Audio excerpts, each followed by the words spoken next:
एक व्यक्ति गाड़ी से उतरा और बड़ी तेजी से एयरपोर्ट में घुसा।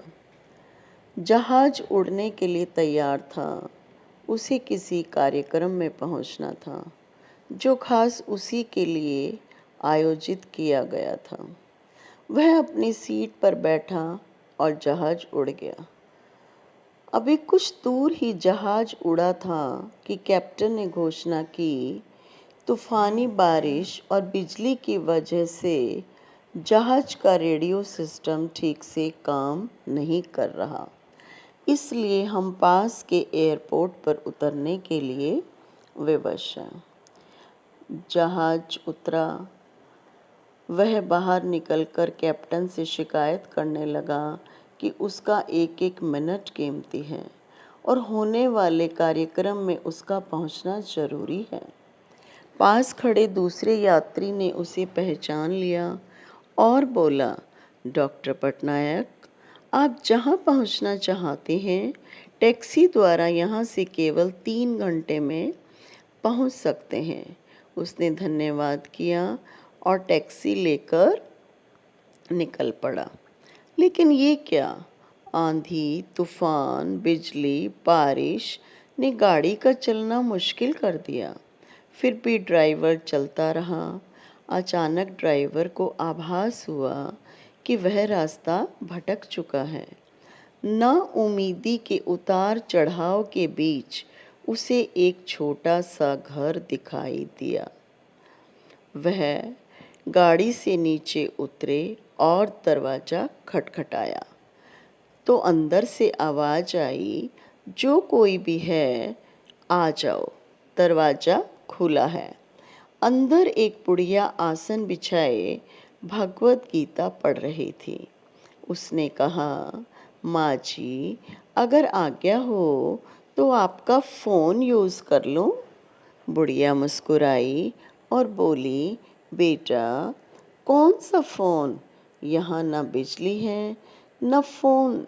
लेकिन तुम बैठो, सामने चरणामृत है, पी लो, थकान दूर हो जाएगी।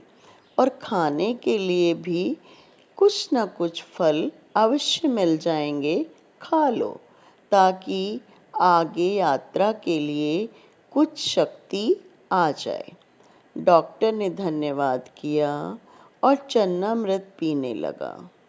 बुढ़िया अपने पाठ में खोई हुई थी। तभी डॉक्टर ने देखा कि बुढ़िया के पास एक छोटा बच्चा लेटा हुआ है, जिसे बुढ़िया थोड़ी थोड़ी देर में हिला देती थी। बुढ़िया की पूजा खत्म हुई। तब डॉक्टर पटनायक ने पूछा, माँ जी, आपके स्वभाव और व्यवहार ने मुझ पर जादू कर दिया है।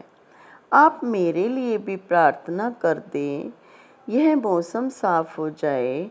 मुझे उम्मीद है आपकी प्रार्थनाएं भगवान अवश्य स्वीकार करते होंगे।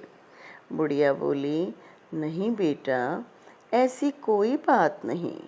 तुम मेरे मेहमान हो और मेहमान की सेवा ईश्वर का आदेश है। मैंने तुम्हारे लिए भी प्रार्थना की है।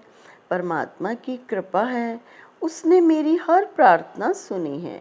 बस एक प्रार्थना और मैं उससे मांग रही हूँ। शायद वह जब चाहेगा तभी उसे स्वीकार करेगा। कौन सी प्रार्थना? डॉक्टर ने पूछा। बुढ़िया बोली, ये जो 2 साल का बच्चा तुम्हारे सामने अधमरा पड़ा है, यह मेरा पोता है। न इसकी माँ जिंदा है न बाप। इस बुढ़ापे में इसकी जिम्मेदारी मुझ पर है। डॉक्टर कहते हैं इससे कोई खतरनाक रोग है जिसका वो उपचार नहीं कर सकते। कहते हैं कि एक ही नामवर डॉक्टर है। अरे क्या नाम बताया था उसका? हाँ, डॉक्टर पटनायक। वह इसका ऑपरेशन कर सकता है।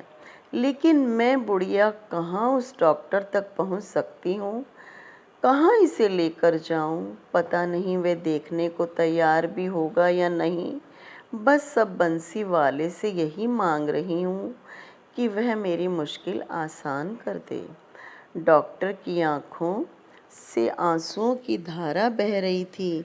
वे भराई हुई आवाज में बोले, माई, आपकी प्रार्थना ने तो हवाई जहाज को नीचे उतार लिया, आसमान पर बिजलियां कौंधवा दी, मुझे रास्ता भुलवा दिया ताकि मैं यहाँ तक खिंचा चला आऊं।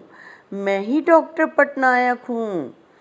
हे भगवान, मुझे विश्वास ही नहीं हो रहा कि एक प्रार्थना स्वीकार करके अपने भक्तों के लिए इस तरह भी सहायता कर सकते हैं। दोस्तों, वह सर्वशक्तिमान है। परमात्मा के भक्तों, उससे लो लगाकर तो देखो। जहाँ जाकर प्राणी असहाय हो जाता है, वहाँ से उसकी परम कृपा शुरू होती है।